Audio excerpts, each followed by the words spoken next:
Marco Tizza. I'm responding to Jordan Hoyt's discussion board post. The quote Jordan used was, "War has no longer the justification that makes for survival of the fittest. It involves the survival of the less fit. The idea of the struggle between nations is part of the evolutionary law of man's advance involves a profound misreading of the biological analogy." His question was, in a day and age where war seems so prevalent, why is it that war is only between smaller, less established countries?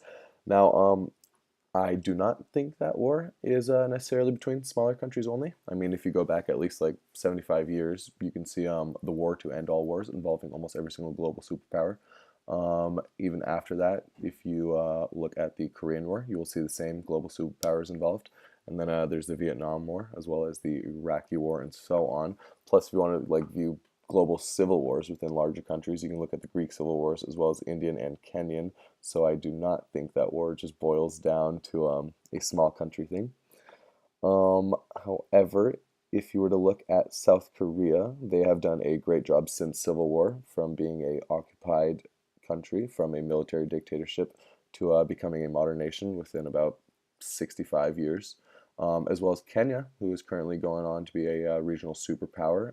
India, in the last 25 years, has made huge strides from their like pseudo-communist economy to a being a global marketplace that is rapidly modernizing on the backs of educated people.